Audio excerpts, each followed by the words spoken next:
Hi, it's Chris Titley here as part of the Scoreboard podcast series. I'm joined by Jason Cadee. Jason, thank you so much for being part of this series. Thanks for having me. Jason, we're sitting here on the 21st of February 2025, freshly retired from basketball. How are you feeling? It's all started to slow down the last few days. So I was going to say the week started to slow down, and I couldn't remember what day it is because it's that period where that first week off the off season, you don't really know what day it is. So, look, it's been overwhelming the last couple of weeks. It's been nice that it's all slowed down a little bit. And part of me doesn't feel like I've retired just because this part of the off season, when you finish, is so normal to kind of have nothing on out of nowhere. So, Yes, weird. so it's when the preseason starts that you think, I actually don't have to do it anymore. Yes, that's, I think, when it'll really kick in that I'm no longer playing. And looking back on 2024 and reflecting on 2024, obviously a very important time for you to make that decision and some thoughts going through your head and the basketball that you're playing. Do you want to give a bit of a snapshot of last year and how you were thinking about it? Yeah, it's kind of one of those things, I guess.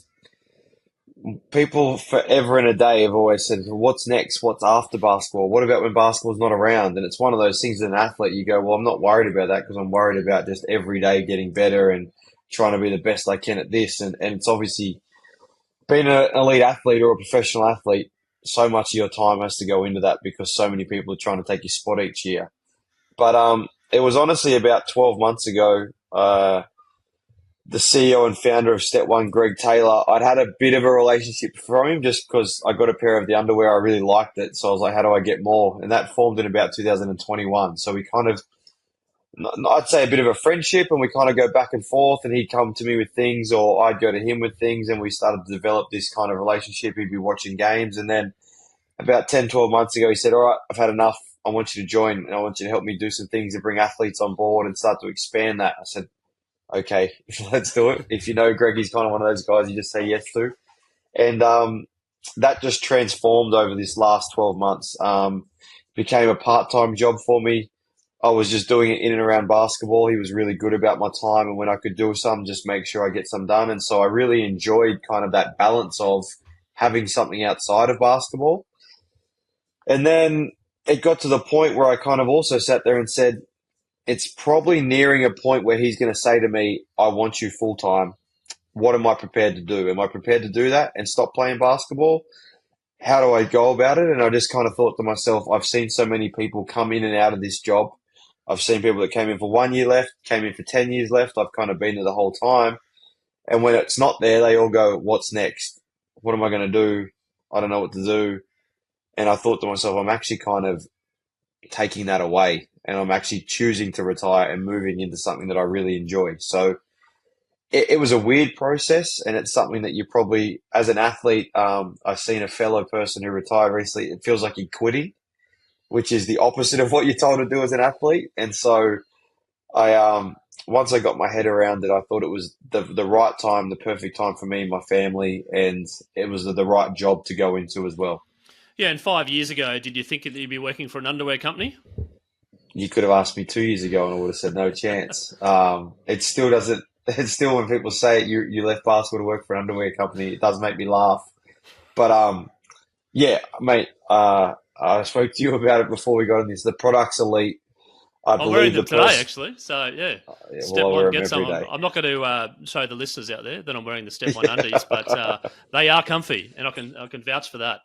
No, it was one of the things. Like, I just believed in the product, and then once I met the person who was behind it all and started it and built it, I believe in him. And so it was just one of these spaces where I was like, sometimes I guess being an athlete, you go on this journey, and I just feel like I've started to enter the journey with him, of my own journey on it, and it's just exciting. And it's also one of those things, whenever I've got people pairs or I've sent them out or I've organized some things, everyone's feedback is the exact same. These are incredible.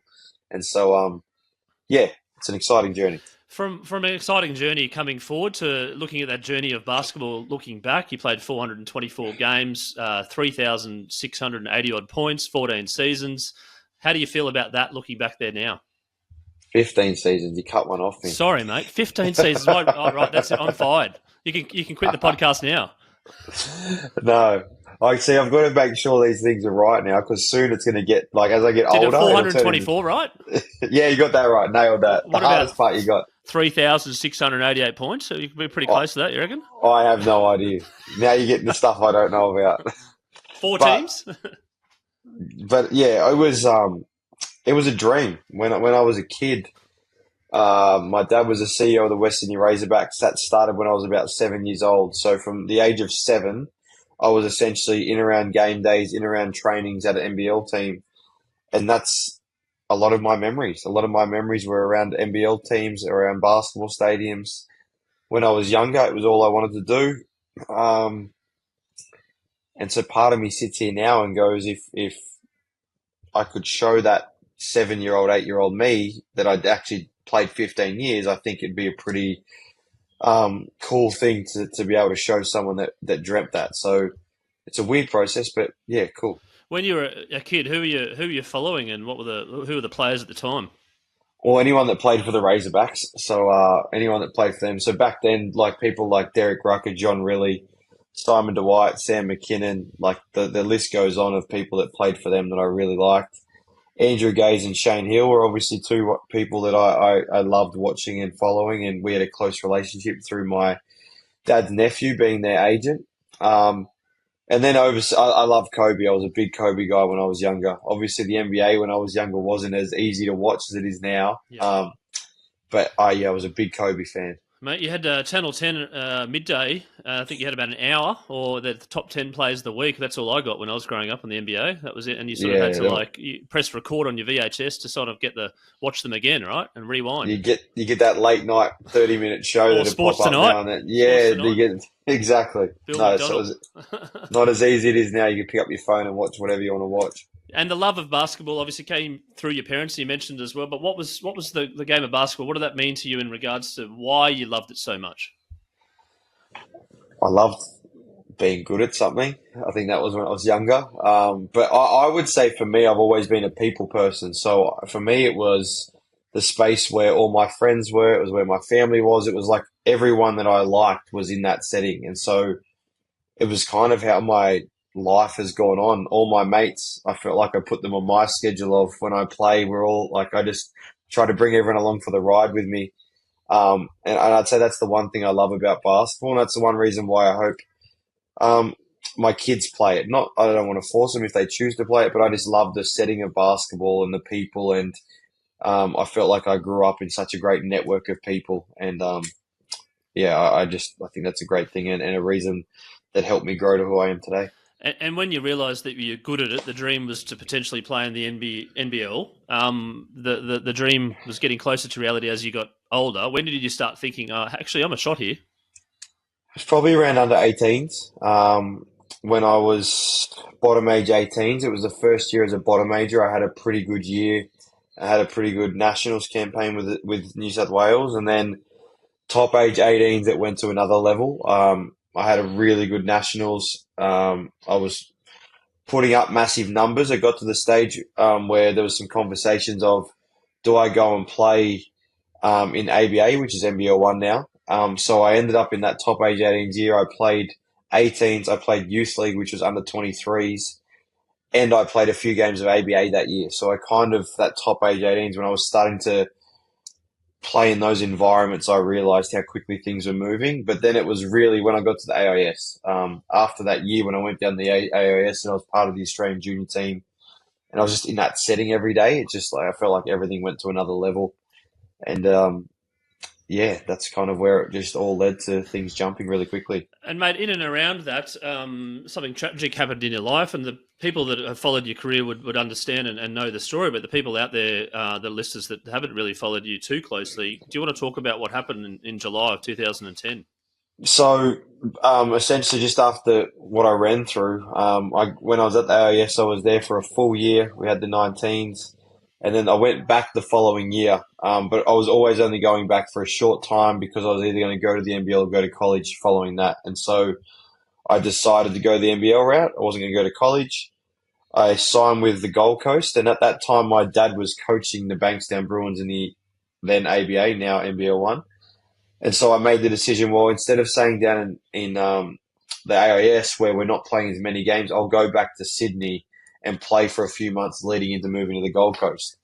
And yeah, one day on the way home from a friend's house, mid-morning, to take the car back to my parents, on the freeway, just got pushed off the freeway, ended up spinning out on the gravel, and then basically landing sideways across the road in a semi-trailer, just absolutely cleaned me up on the driver's side. So I was stuck for about an hour and a half in the car, ambulances, helicopters, everything you can think of. Later to find out I was one, still alive, and two, I only had a broken pelvis, which sounds extreme, but in that situation, it was probably very fortunate it was only broken pelvis. Yeah, no, and during that time, a lady called Ida, comforted you, and the story behind that's truly amazing. You tear up every time I see it. But yeah, the finding Ida. Do you want to talk about that? Yeah, it was kind of a thing that took off. It kind of showed me. It was around the time when social media really was starting to take off. It was more Facebook and things back then, but um, there was a lady named Ida. I knew the name. I remember speaking to her in the car. I remember everything about her, but no idea what she looked like. I couldn't remember it. And for years, I was always like, this Ida lady, who is it? And there's not many ladies getting around with the name Ida, but my grandmother's name was Ida. So it was a bit of just a coincidence. And then a few people at the time, oh, you probably just imagine it, Jay, started. I said, no, she was in the car. I remember it. And then I told this story, and all of a sudden it took a media outlet grabbed it, and then next minute it was all over socials. The NBL was doing it, everyone, and then next minute someone comes back from a paper out it towards Castle Hill or some Rouse Hill saying we found Ida.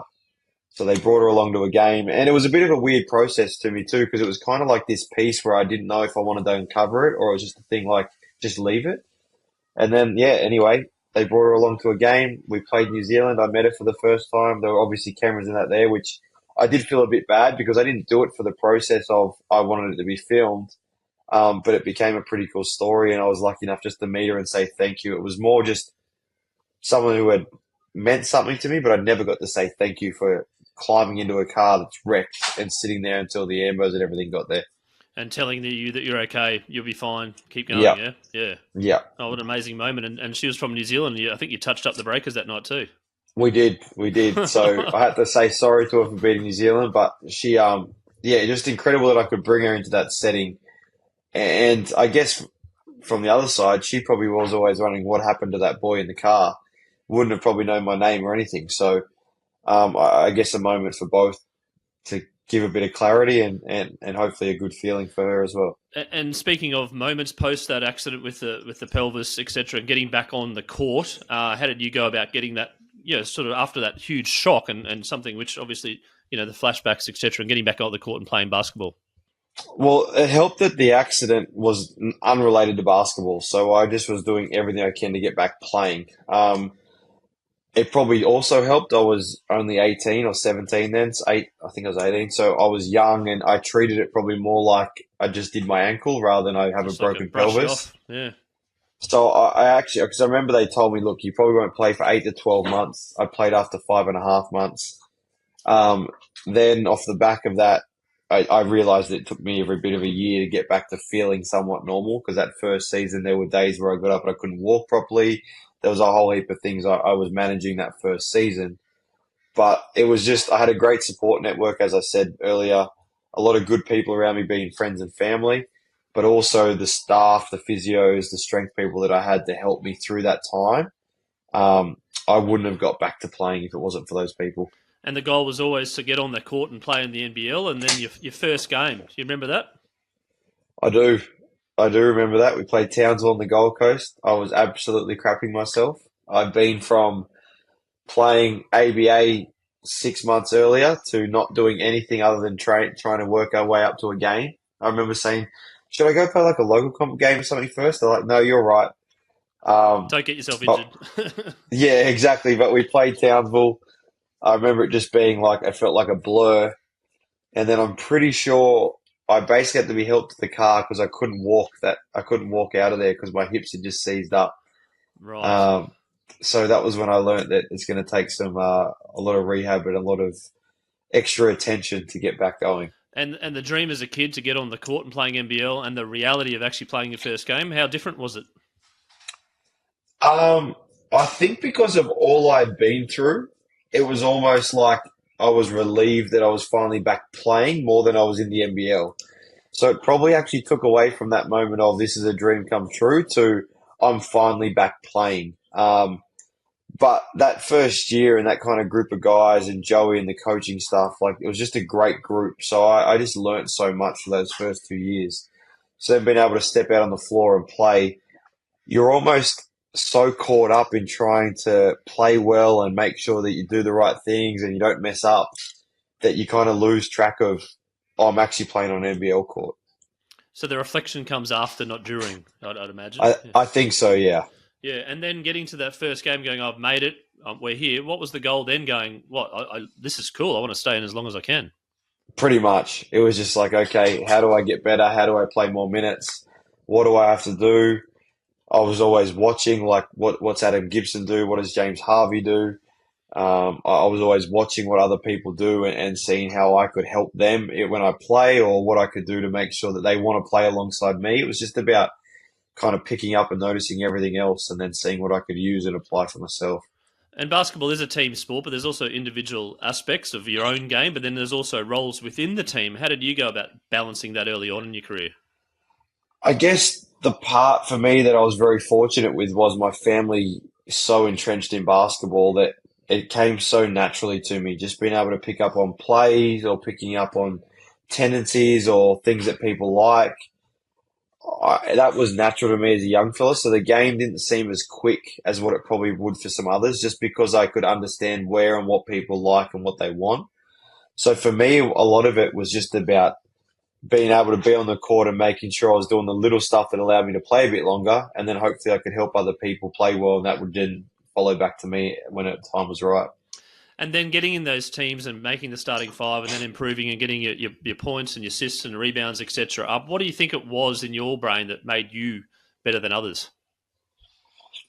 I think similar thing. My understanding, my ability to be able to play off people. I was never going to be the main person. And I think I knew that. Like I was never going to be the guy. But if we had a few of those guys, I think I could help them and then benefit from them being the guy. And so I always found, especially like in the Boomers environment, I always could do well because I could get the ball to the people that needed the ball, and then I'd be there ready to catch and shoot or make that decision off the back of them. So I was just always looking for ways to help the main person and ways to make people better around me because I felt like if I did that, we'd play better as a team and it allowed me to play longer, which would then allow me more opportunities to see things and get more shots. Do you think that's one of your sort of entrenched values and principles? Yeah, for sure. And I probably didn't appreciate it until I got older. And where do you reckon that sort of the caring, prosperous natures come from? Don't know. I'm just going to say mum and dad. Yeah. I'm just going to say that, and probably once again understanding the game well enough to know everything in around it. It just for me, anytime people would be like, "Just you need to be more selfish. You need to shoot the ball more." It wasn't who I was. So I was like, I'm not going to be. I just feel like anyone who tries to go away from who they are, they lose way of themselves, and that just wasn't for me. And then you touched on playing for the Boomers. Interested to know when you got selected, how that made you feel, and the games playing for the Boomers.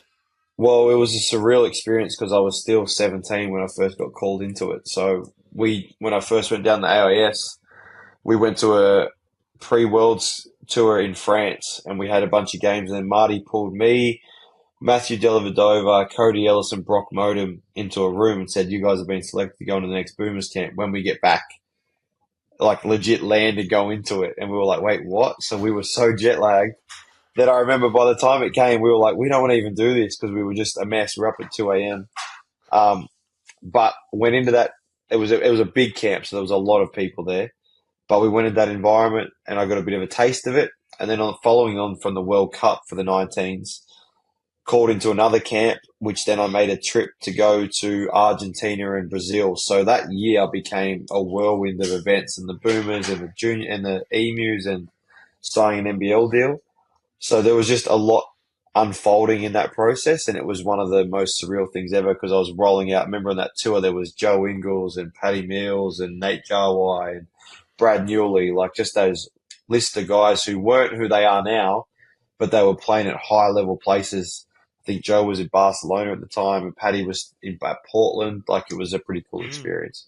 Yeah, and getting that, I suppose, that culture as the Boomers is a lot talked about. You're coming from different places around the world and also different leagues and NBL. How do you think when you played for Australia? How was the culture then when you're playing representing your country? It's the best because the thing that I guess everyone, when you go into like the NBL world, NBA, whatever you want to call it, it's a business. So it's very much a sport, but it's an entertainment business for one, because people need to go and watch it and people need to tune in for it to be all function. And people are making decisions based on not only games, but money. When you go to the Boomers, no one cares how much they play.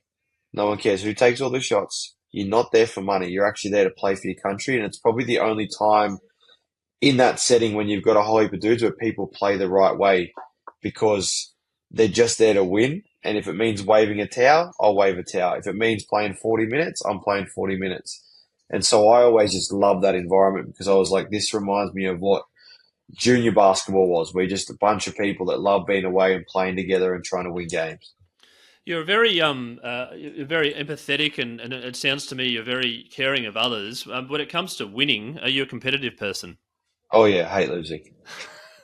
And that's come from the early days of basketball, or siblings, or anything like that, or what?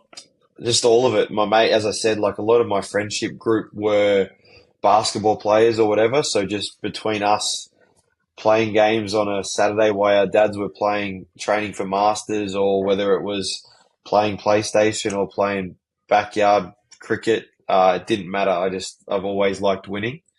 Um, and I think you have to have an element of that if you're going to be a professional sports person, because um, you need that kind of edge, and you need to sometimes be able to push your body further to win. I typed into ChatGPT the game log of Jason Cadee, whether he's won more games than he's lost, but it came up with nothing. What do you reckon? All time or just in the NBL? NBL. I'd say I've lost more than I've won. Yep. I would say. I've had a lot of close years where it's been similar. I've had a couple of bad years, few good years, but I would say it's probably a bit in that 40 to 50% range would be my 40 to guess. 50% rate. You still keep coming back. You're the other side of the ledger, right? Very much. It's one of those things like, and the other parts of when you get to this level is some things are out of your control. Who they sign, how it works out, imports, like there's so many factors, health. Like there were some years where I was like, we are going to be so good this year. And then all of a sudden someone misses the whole season with a knee injury. Someone misses this. Someone goes out. I remember one year Kevlish and Brad Newley who were hurt at the same time, and they were our two main players. Like there's some things you can't control. And I've been in a few of those environments where I sit there and go, why can't I get any luck? But that's just the nature of the business. Yeah, you talked about it being a business, and you've moved clubs a number of times, and you've gone into different areas. You're allowed to travel. How have you gone about coping with that, moving into a new team, and then going, right, what's the setup, what's the culture, what's the coach, what's the CEO, etc.? Yeah, it's a process. I think sometimes you skip how hard that process is. You just think, yep, I'm happy to move. I'm excited for this. And then you get there and you realize, as you just said, you've got to figure out who's what and where do I fit and where all those little things. But it was one of those pieces where it's kind of that's just how it is. It's almost like you just like there was times where I thought I was never going to leave Sydney. I get to Brisbane, I was never going to leave Brisbane, and all of a sudden I'm back in Adelaide. So there's been a host of times where, and sometimes it's your decision, and sometimes it's not. So that's the other part to it as well. And the data and the tech and the improvement in terms of the levels of, I suppose, player performance and monitoring, etc., from when you first started to where you are now. Do you want to comment on that?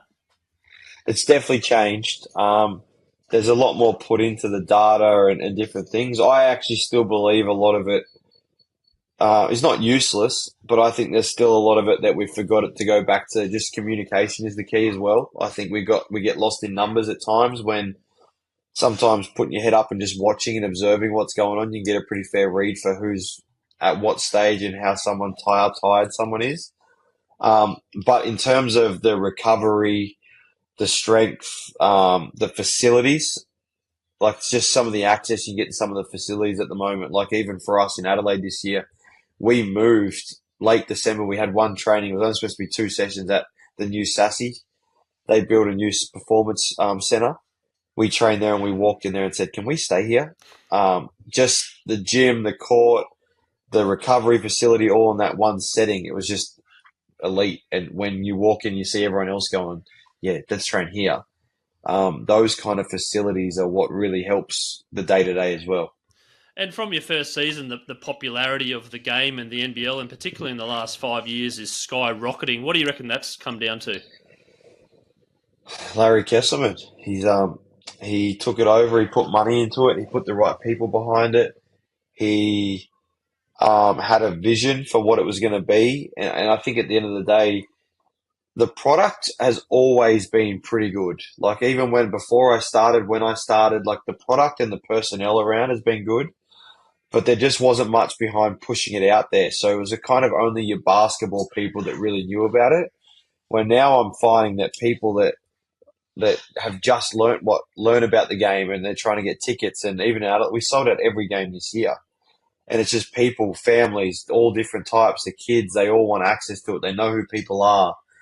And I think it's all because when Larry took over, he was like, I need to turn players into stuff that's bigger than the club. And I think that's happened.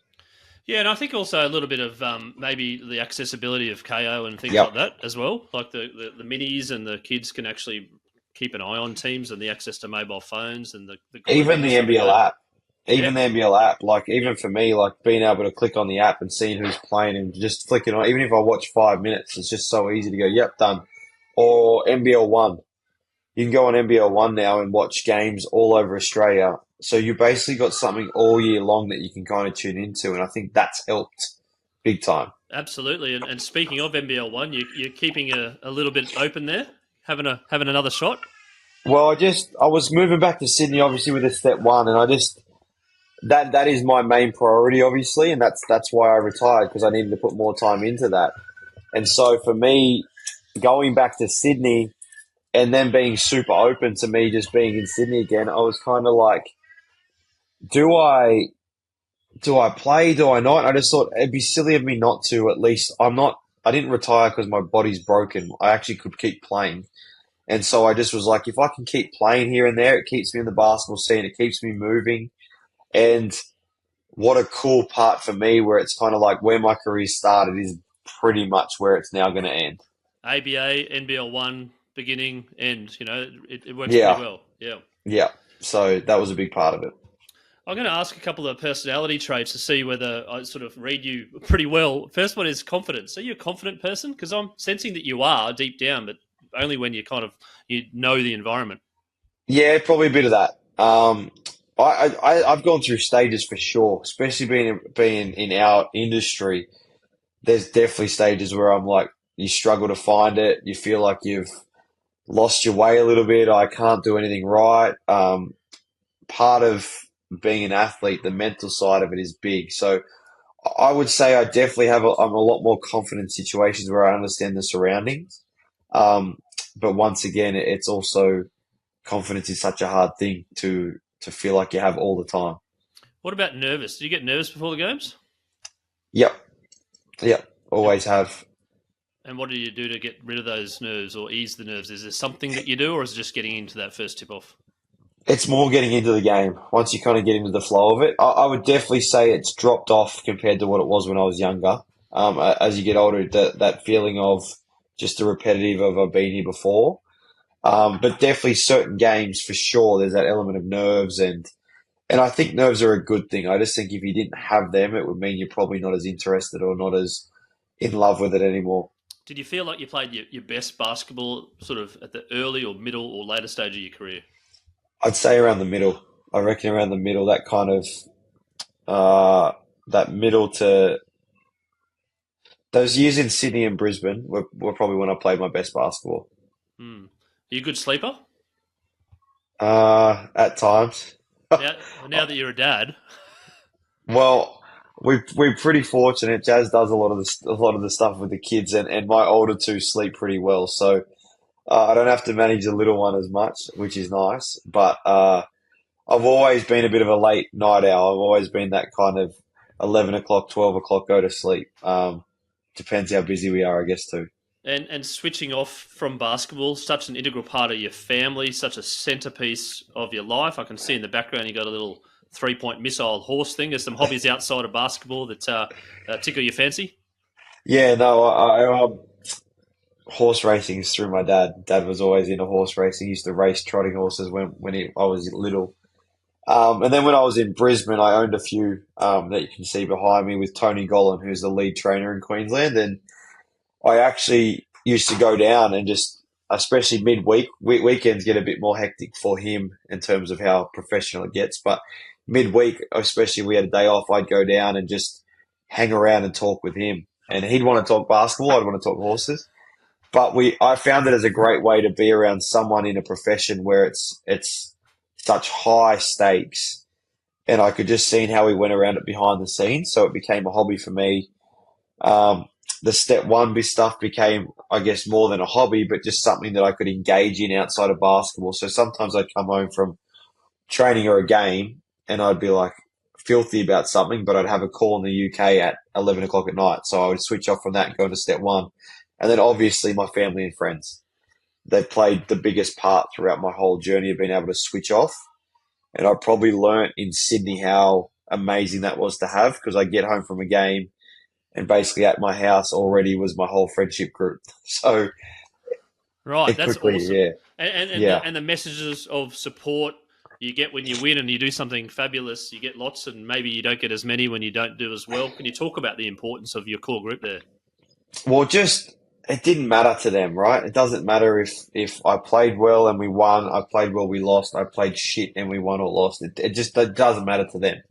They enjoy being along on the journey. They enjoy going to games to watch me play, to watch the team play. And so just being able to come back from that, yes, we'd all talk about the game because they're also basketball people, but to be able to just talk about it, move on, switch on to something else, um, it just it made things a lot easier where you're not sitting at home just going over it in your head, because as an athlete, it does consume you. You get caught up in it 24/7. And when you switch off, do you get a chance to listen to podcasts or watch some Netflix, etc., or is it just all encompassing as an athlete? No, I definitely have tried. I always try and watch movies, TV shows, different things, especially when we travel. It was my chance to take advantage and switch off at times on planes to just watch and catch up on things that I thought that I heard were good or whatever it may be. I always try and listen and watch and learn some things as well. And your mates, your support crew that have been there, what do they think of Jason? What do they know about you that others may not? Do they think you're like a really sort of quiet, funny guy? You got dry humour. What's the characteristic traits of Jason Cadee? Oh, I don't even know. You'd have to ask them. They Are you always. cheeky? You're a bit of a rat bag, you know? Yeah. Oh, I've had my stages for sure. I'm the organizer, so Oh, you nothing organise gets them. sort of, Okay. yeah. So we, they had a joke saying I was the tip of the spear because, kind of anything ever happened if I organised it and got everyone together. So that's kind of been my thing a Yep. lot of the time. And it's funny, it translated to basketball too. In that world, I was just always the one, hey guys, everyone in my house, pizza and drinks or whatever it may be. And that's similar with my friendship group as well. Yeah, it's a little bit of leadership characteristics there. Do you like being a leader? I've enjoyed it. Once again, you never know if you're doing a great job of it or not. It's kind of a thankless job being a leader. But I enjoyed, like I said earlier, trying to help others and make others better. And that was a natural thing for me to do. So I think when I could do it naturally and I didn't have to go outside who I was, it becomes more apparent that people are just genuine about it. I did early days think leadership meant you had to be the whole rah rah, wrong thing, don't do that, don't do this. But Andre Lemanis, when I was with him, actually taught me, no, you don't have to be like that. You're better off being natural to who you are and saying it how you want to say it. You can lead in many different ways. And that kind of encouraged me to do it my own way. Did you fear at all during the career that you veered off your natural path a little bit, or you sort of stayed the course? No, that's the one thing as I sit here today, 5 days out from retiring from being an NBL player, that I'm really, really proud of. And I've been in some very, very tough situations through club point of view, through players with injuries or just teams that have been not good. I've seen a lot of different things, but the one thing I'm super proud of, and I think you could go back and ask anyone who was around me in that environment, I never ever veered from who I was or or changed who I was. And that's one thing I can stand today and know that I'm really proud of. And hopefully, I'm sure you'll continue that through the step one journey as well. I've got a little question. It's called the scoreboard moment. Is there a moment in your life that sort of really defined who you are or changed the course of direction that sort of stands out in your life? Yeah, the moment my first child arrived. I think anyone who's been through that knows that I've always been around teammates with kids and all those things, but when that little thing arrives and it's yours, it changes your outlook on everything. And so having a family and especially my own kids has definitely changed my outlook on so many things. And when those kids grow up a little bit and they start playing sport, what's some advice that you're going to give to them? Enjoy it. I think that's the biggest thing. Like, you got to love it. You got to have fun. And you've got to be a kid. I think at this day and age, we have so many people who are trying to make kids professional at 10 years old, 12 years old. It's not realistic. You don't know you don't know where kids are going to be when they're 16, 17, 18 as it gets to that point. And for me with my kids, it'll be play as many sports as you can. Make sure you enjoy it. Compete as long as you try hard. It's not all about winning, but obviously if you want that edge. Even though you know 40% ledger in your life, you've turned out to be an unbelievable player, right? Well, if we go life, I think I'm ahead because I've won a lot outside of the NBA. Yes, ABA, those things. Right, then I'm definitely ahead when you incorporate all of that. You're sitting there happy now. Yeah, of course you are. Yeah. But no, I think you've got to enjoy it. You need that competitive edge for sure. But I just think being a kid is about having fun. If you love it, you'll do more of it. And as you do more of it, you'll get better and better out of it. And you'll start to work out your place in amongst it all too. Jason, one final question. It's a new question that I'm asking my guests. Is what's the biggest thing sport has given you? Memories. Friendships, memories, just all of it. I think throughout the journey, there'll be moments, even this year, I'll look back on and go, what could have been? But even the amount of people that have messaged me or reached out to me in the last week, that is why sport's so great. Like, whether it be people that I don't know or people that I've played with, just the fact that so many people feel like they're a part of the journey and I've been able to be a part of people's lives, whether it be through not even knowing me or being teammates. I think those memories and that journey and being able to bring people together is a very cool part of it all. Jason, thank you so much for being part of the Scoreboard podcast. I congratulate you on your journey thus far in basketball and what you've achieved on the court. Now the next journey begins as a parent and also working with Step One and the next journey ahead from a corporate point of view. And I wish you well and looking forward to following their progress. Thank you so much. Thanks for having me, Chris.